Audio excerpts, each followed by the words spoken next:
Welcome to the Ice Guys, presented by the Hockey Podcast Network. Tuesday, June 15th. Ian Cameron is with you today on this Tuesday edition. And joining me today, no Jimmy Murphy. He has got Boston media today, availability. Cam Neely speaking to the media, so he's tied up with writing that he needs to do for Boston Hockey Now. Alex B. Smith has been under the weather the last couple days. Headaches and migraines have struck him again the last couple days. So we're hoping to have Alex back tomorrow. But I'm not alone today. As you can tell, we've got a special guest with me, Nicholas Earle, New York Islander fan, who joined us actually on the very first Stanley Cup playoffs betcast that we had early in the playoffs. And he is with me here to help us objectively break down game two between the between the New York Islanders and the Tampa Bay Lightning. Nick, welcome into the show. Obviously, you are excited. How could you not? Your team is up 1-0 in the Stanley Cup semifinals. It's got to be a good feeling. Absolutely. It's definitely a great start to the series. Better than it started last year, obviously, when they lost, 8-1 in that first game against Tampa. So definitely a better performance in game one of this semifinals compared to last year. So I'm hoping that continues tonight.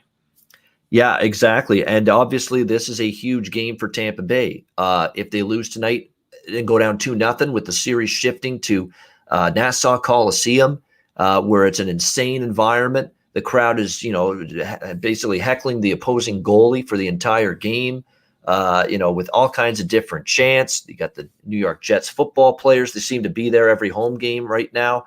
The big offensive linemen. You've got Zach Wilson, the quarterback, and they're all banging beer cans off their heads. Again, 1 million chants in that building, extremely loud, but the acoustics and the way it's lowered the roof in that building, Nassau Coliseum, and then you get the crowd going with the soccer chants. It's got to be one of the greatest atmospheres in hockey. Yeah, it's absolutely unbelievable. So I'm excited for Game 3 and Game 4, and regardless, 2-0 or 1-1 in this series, going back to Game 3 and Game 4, the atmosphere is going to be insane. We'll get to Game 2 of Islanders Lightning and Tampa Bay in just a second. Before we do that, though, we'll look back to last night. And what was last night? It was a very impressive win for the Vegas Golden Knights and the Montreal Canadiens. I kind of thought they would be in tough last night, even though I still like them to be competitive in this series.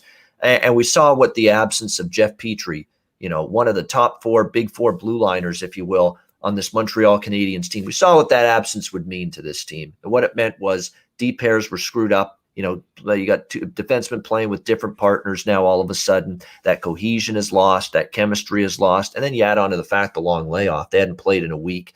And you could tell Montreal had a tough time getting into this series. Actually, I should say that completely, though, because the first period was good against Vegas. I thought they took the game to Vegas early on.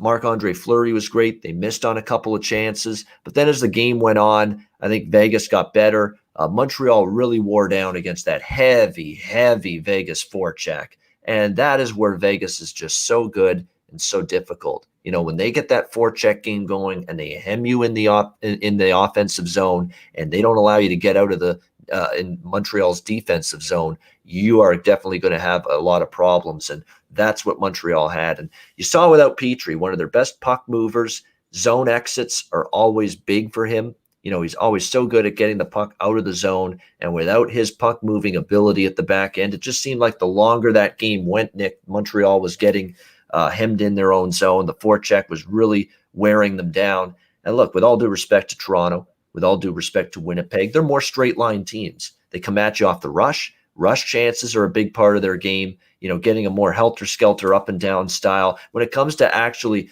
moving the puck endlessly in and around the offensive zone, along the boards, behind the net, the cycle game, laying the body on you every time when they're trying to get the puck in the offensive zone.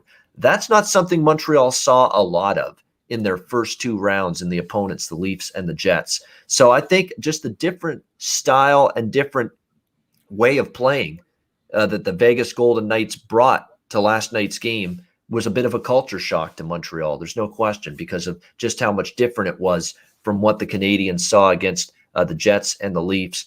And the Golden Knights are also showing you right now they can draw penalties and they can make you pay as well. Montreal was in the box too much, and it was like a domino effect too without Jeff Petrie, because it means you give Brett Kulak and Eric Gustafsson way more ice time, and they have to, as much as Dominic Ducharme did the best he could.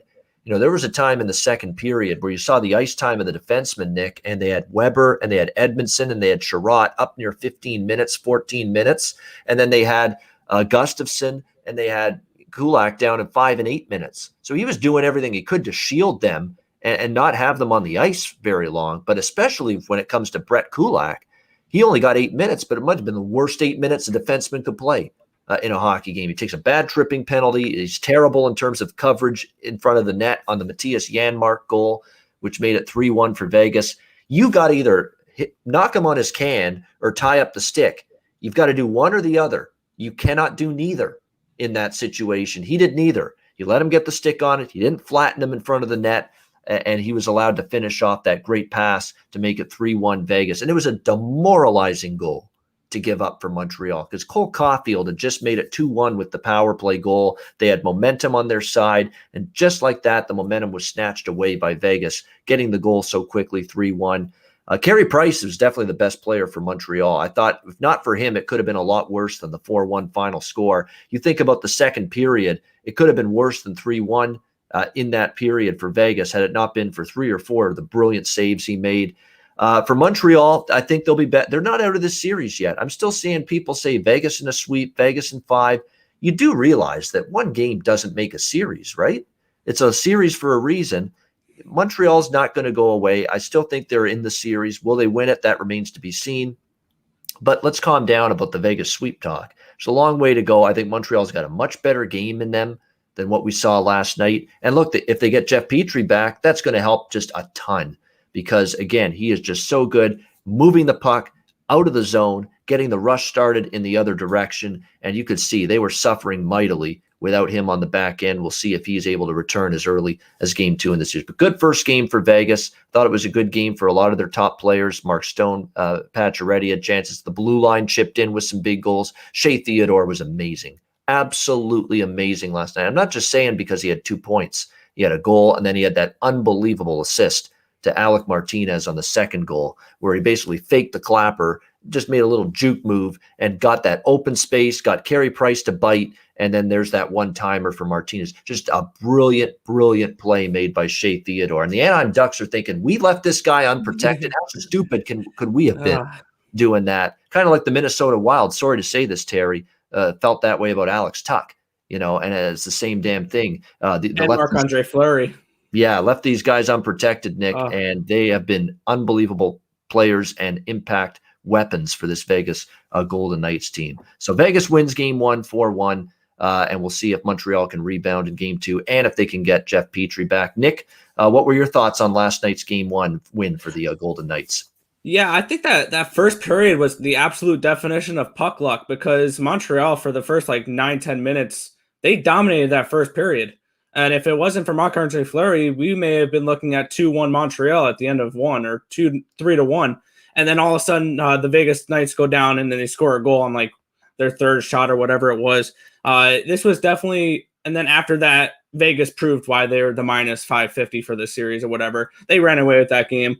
I got extremely lucky on one play. I had the under, and I was absolutely sweating out those last 4 minutes with no Carey Price in net. I thought, there's no way I'm winning this. No way I'm winning this. And then 30 seconds left. I'm like, I'm going to win this. Carey Price is back in the net. So I was extremely shocked on that one. I'm like, wow, I'll take it because I ended up actually losing half a unit because I did a unit on that, and then I did a unit on the Montreal Canadiens, and then I sprinkled a half unit on the reverse puck line, thinking, okay, plus 500. Let me take a shot here.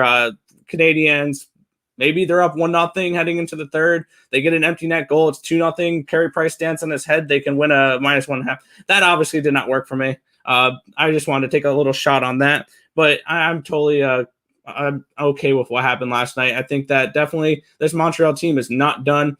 I've seen teams lose worse games in game 1 and go on to 4, 6, 7 games, or even win the series. In the case of, this Vegas Golden Knights team last round against Colorado when they lost 7-1 the first game.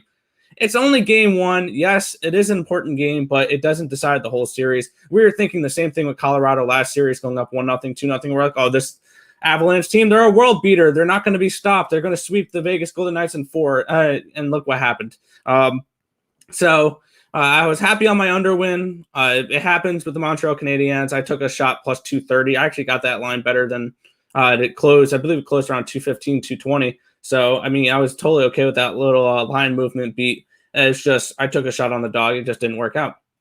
Yeah, exactly. That's the way it worked out. I think it sets up a decent position maybe for Montreal game 2. But again, I don't know if I will bet that unless I know Petrie's back, because look, we saw it last night. That's a problem if he does not return next game, or worse yet, maybe later in the series if he does. So very important, his status in game 2 and moving forward. Speaking of moving forward, we're going to move forward. It's game 2. It's the New York Islanders and the Tampa Bay Lightning. The Islanders, I don't know if there's anywhere to go, if they can go up any further in terms of their level of play after what I saw on Sunday. That was a clinic. That was about as good a road playoff game as you could play, and they'll try to duplicate that tonight. Tampa Bay minus 185, minus 190 in that range here. Home favorites, 5 the total, shaded to the over. I do like Tampa Bay to win tonight, but obviously I don't like the price. And there is just no way that when it comes to these two favorites in these semifinals, Tampa Bay and Vegas, that I find the value is there to back them. Even in games where I think they win, like last night, I thought Vegas probably would win game 1 without Petrie from Montreal, but I just didn't love the value enough to pull the trigger on Vegas. Not even close. Hell, he was even minus 150, in regulation with the Vegas Golden Knights last night. Kind of the same thing here. It's a high price on this Tampa Bay team with the way the Islanders have been so, disciplined, sound defensively, getting good goaltending from Varlamov. Barry Trotz said it in his retort to Bruce Cassidy in the last round when Cassidy was complaining about lack of penalties, saying we're one of the least penalized teams in the NHL. Well, his team proved why in game 1. Stayed out of the box.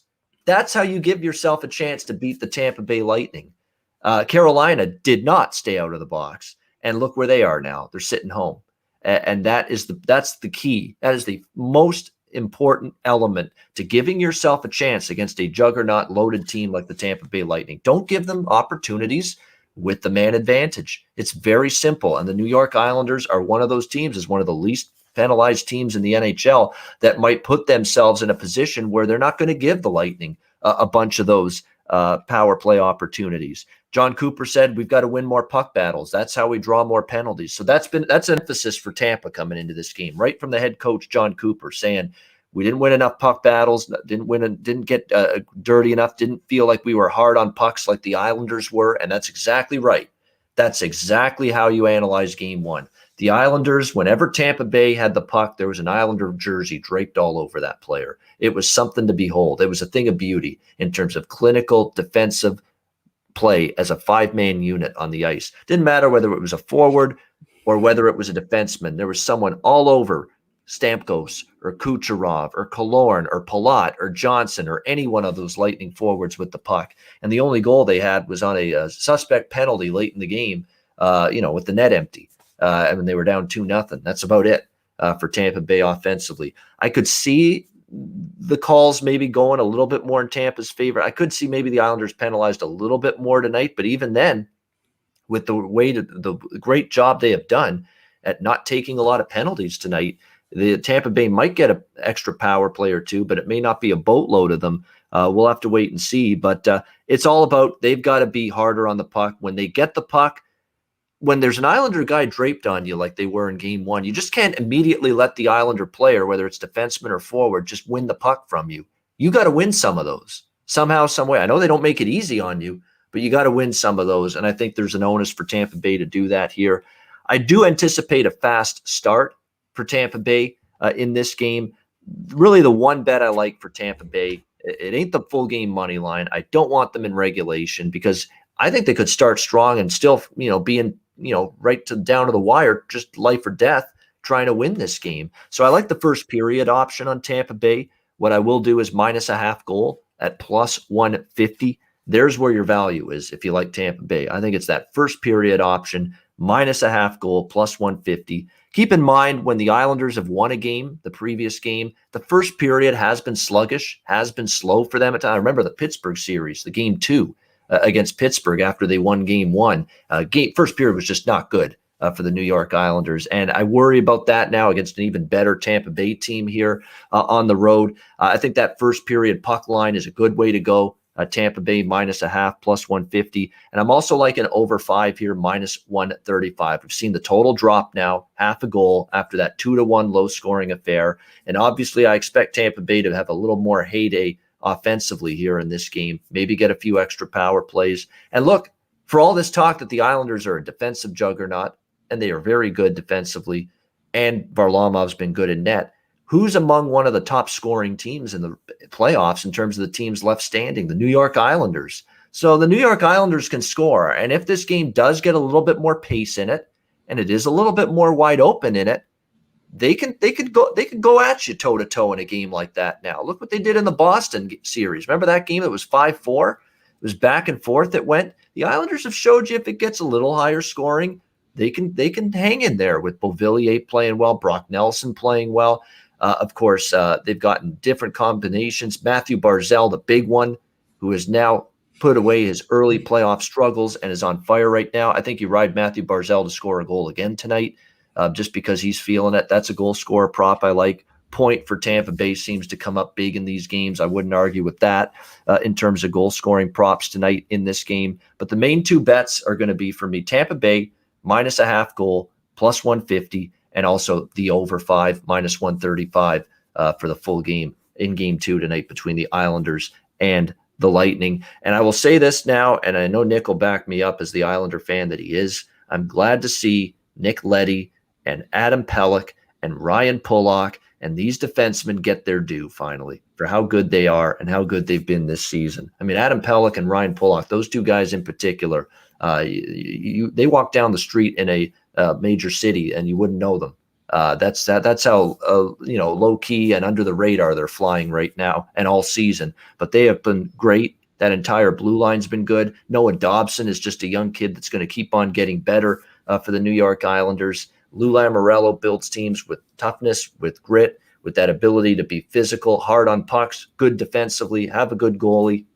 It's the Uncle Lou, Sweet Lou blueprint for him as a GM going back to when he was with the Devils 3 decades ago. And it's the same thing here with this New York Islanders team. They just they're just so sound fundamentally. They're good in all 3 zones. They're incredibly well coached and prepared by Barry Trotz, who is going into the Hall of Fame. I can guarantee you that right now. He's going into the Hockey Hall of Fame for what he's done from this absolute level of excellence and consistency from day one when he took over the Nashville Predators as an expansion franchise in the late 90s. His teams have almost every year made the playoffs. I know he only has the one Stanley Cup, but so what? He's getting into the Hall of Fame. You can't be this good as a coach for 20-plus years, this consistent, and not be in the Hall. He will be there. And look, he might win another cup here with this Islanders team, the way things are going right now with this group. But can't say enough about Barry Trotz. Let's get the opinions of Game 2 and this series now from our Islander fan friend here, Nicholas Earle. What do you think of Game 2 tonight for your Islanders?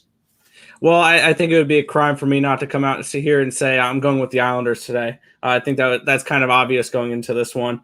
But a couple of things that you mentioned that I have written on my page. First one is I have the over. I got it last night at minus 120, so I'm absolutely thrilled with the number I got for that one. Beat the line movement on that. I think we see more offense in this one. We saw the first game was the first time the Islanders played someone that wasn't in the East Division. It was a feeling out process.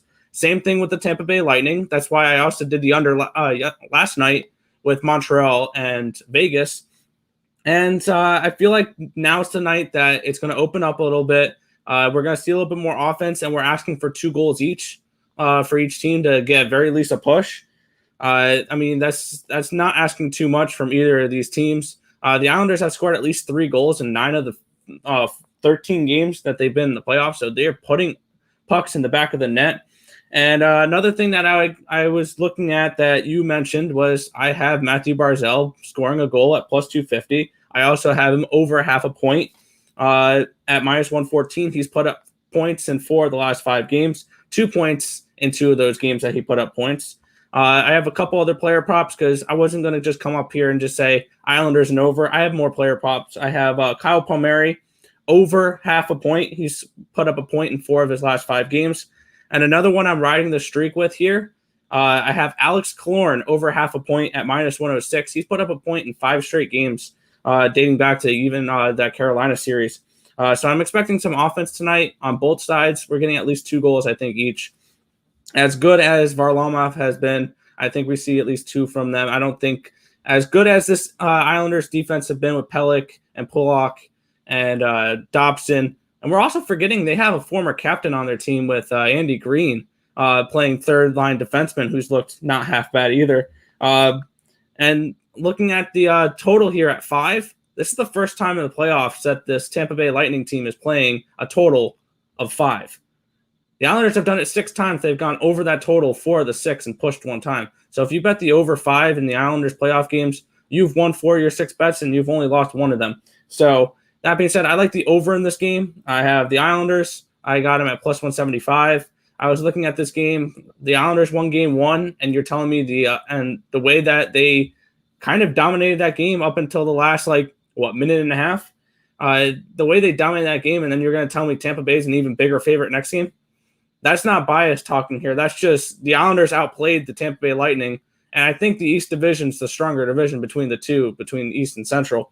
And we're getting a better price for the Islanders. I hopped right on that +175, and that's where I'm looking at for this one. Yeah, I think the Islanders. I think they're going to be vulnerable and start worse and be a little bit slow in the first period. That's why I love that first period bet. But don't put it past the Islanders, because the way I could see it, maybe Tampa Bay gets out early, strong start, and then runs away and hides. That's possible because this is a great Tampa Bay team. And maybe they just get the Islanders completely off their game, chasing the game early, have to take more penalties, have to take more chances, give up more odd man rushes, and it opens up the game. And that's not usually good news when you're playing Tampa Bay.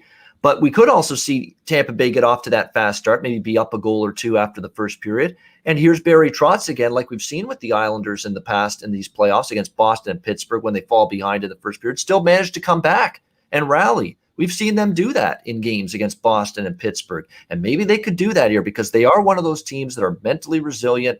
They're not going to deviate from their overall game plan against a particular team. And they could still settle down and find their game again in the second period. And then they make this game interesting late. So that's the part where I'm up in the air. Could Tampa Bay get the early lead and then hide? Or could they get the early lead and maybe the Islanders battle their way back into the game? I think it could be either way. I am very confident, though, on the fast start for Tampa Bay. Yeah. I'd be stunned if you don't see them really peppering Semyon Varlamov a lot in the first period, playing in the offensive zone a lot. They know this is huge, don't want to lose both home games. So that's why I like that first period puck line on Tampa Bay, -0.5 goal, +150. And Nick and I are in agreement with the total. We like over 5 here in this one for the full game. I like Matthew Barzal to score a goal. So does Nick, and he likes a couple of those other player props that he mentioned as well. Great stuff, great analysis. I got Barzy right here. So yeah, I got the Barzal jersey. So yeah, I'm going with him to score a goal as well. Yeah, I mean, you almost have to at this point because he's streaky, and now he's on the good side of the streak. It was the bad side of the streak for the first round against Pittsburgh and early in the second round against Boston. But boy, he has found his game, found his confidence again. And you know what it's like with elite goal scorers. It's with any team, with any elite forward. You know, they could go through, 5, 6, 7, 8, 10, 15 games without scoring, but then they get that one goal to break the slump, and then the floodgates open. And all of a sudden, the confidence comes back, it goes to your legs, it goes to your stick, and all of a sudden you're finding your offensive mojo again. And that's absolutely what we're seeing right now with Matthew Barzal of the New York Islanders. So again, I got to see more from Stamkos, Kucherov, Palat, Killorn. Point was great in game 1. He's really the only forward I thought that was really good in game 1. The blue line I thought was good enough with Hedman and Edman and Sergachev, as well as McDonough. They've been great. But I think you need more of those forwards to wake up besides Point. You probably will see that tonight in a spot where Tampa Bay, you got to think they throw everything at the net, need their A game, trying to avoid a 2-0 series deficit. against the New York Islanders. Nick, great stuff. Great having you as a special guest today on this day. Perfect day to have you on as a New York Islander fan. And you'll be happy to hear this announcement, Nick, that I'm about to make. Our next Ice Guys Betcast is Thursday night, and it will be for Game 3 of the Tampa Bay Lightning and the New York Islanders series, which is at Nassau Coliseum. So our next Ice Guys Betcast Thursday night this week, June 17th, 7:30 p.m. Eastern Time. We will get it going for Game 3 between the Tampa Bay Lightning and the New York Islanders. Looking forward to yet another Betcast. Again, same procedure as the previous ones. If you want to reserve a spot as a guest on the Betcast, just DM me or Alex or the Ice Guys Twitter, and we'll make sure we get you a spot on the Betcast Thursday night for Game 3 between the New York Islanders and Tampa Bay Lightning. Should be a lot of fun. So looking forward to that. The latest Ice Guys Betcast Thursday night for Isles Lightning Game 3. All right, before we get to best bets and wrap up the show, a reminder, download the DraftKings Sportsbook app, sign up for an account, use the promo code THPN. Great time of year, NHL playoffs, NBA playoffs, and MLB daily. There's U.S. Open golf this weekend. NFL football and college football is only 2.5 months away. And in fact, we're less than 2 months away from preseason NFL. So it is not too early to be thinking about football. So great time of year to sign up for DraftKings. When you download the app and sign up for an account, you'll get deposit bonuses, weekly specials, weekly incentives, and bet boosts. So download the download the DraftKings app, sign up for an account, and use the promo code THPN. All right, it is time for best bets for this Isles Lightning Game 2 matchup tonight. Nick, we'll start with you. What do you like for your best bet? I'll go with Matthew Barzal over 0.5 point at -114. He's been streaking of late. I think he gets it done again tonight. There you go. Matthew Barzal does register a point tonight, -114 best bet, player prop best bet for Nick Earle. Mine is going to be Islanders Lightning over 5, -130. I like that one quite a bit. I think we see goals tonight in this one after a lower scoring Game 1. And that's the way it's got to be for Tampa Bay. They know they got to get their offense going, and they say, we got to have the puck more. We got to win more puck battles tonight. When we have the puck more, which they didn't in Game 1, that's when they're at their best. And I think you'll see that. And look, if they get the early lead, it'll open up the game completely. So that is good news for the over. So I like Islanders Lightning over 5, -130. That is my best bet for this Game 2 between the Islanders and Lightning on this Tuesday night. Thanks to Nick Earle for joining me as our special guest here on this edition of the Ice Guys. It was a great show. And reminder, the Ice Guys is live on YouTube 7 days a week, Monday to Friday, 2 p.m. Eastern, Saturday and Sunday, noon Eastern. If you can't watch the show live, download the Ice Guys podcast in audio form on all major podcast platforms, Google Podcasts, Apple Podcasts, Spotify, Stitcher, and iHeart. You can find the podcast on all those platforms. For our special guest, Nicholas Earle, I'm Ian Cameron. Have a great Tuesday night. Enjoy Game 2 between the New York Islanders and Tampa Bay Lightning. And we'll see you again and talk to you again tomorrow on Wednesday for another edition of the Ice Guys presented by the Hockey Podcast Network.